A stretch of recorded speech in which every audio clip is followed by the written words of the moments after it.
આ તમે જોઈ રહ્યા છો તે ભાવનગર સોમનાથ હાઈવેના દ્રશ્યો છે। ઉમણી હદથી આગળ 15 થી 20 ગામો આવેલા છે। તે લોકોને મહુવા જવા માટે કોઈ યોગ્ય પોઈન્ટ આપવામાં નથી આવેલ અને આવું સારો વિકાસ ભાજપ સરકારે કરેલ છે। જેને મહુવા જવું હોય એને 1 કિલોમીટર આગળ યુટર્ન ગણપતિ મંદિર સુધી લેવા જવું પડે છે અને પછી એ લોકો મહુવા જઈ શકે છે। મહુવાથી આવતા ઉમણી હદની નળમાંથી જે લોકો ભાવનગર સાઈડ જવું હોય એને હાઈવેમાં ચડવા માટે નેસવડ ચોકડી 3 કિલોમીટર આગળ જવું પડે છે અને જો ભૂલથી એ લોકો એ બ્રિજ ચડી જાય તો એને વિક્ટર રોડ સુધી જવું પડે છે। એવો કોઈ યોગ્ય પોઈન્ટ આપવામાં આવેલ નથી।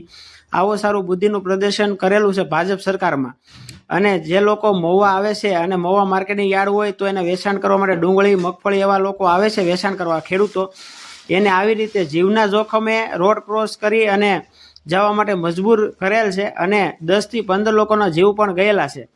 તો આવો સારો વિકાસ આપણા ભાજપ સરકારના રાજમાં થાય છે। તો ગૃહમંત્રીઓને અને જે ભાજપ સરકાર છે એને એટલી વિનંતી કે એકવાર તમે ગામડામાં આવી અને જોવો તો તમારા નામે આવો સારો વિકાસ થાય છે અને પછી બીજી બધી ફાકા ફોજદારી કરો। આમ માણસો છે તમને મત તો આપી દે છે પણ એને જે સામાન્ય જરૂરિયાતો છે એ તો પૂરી કરો।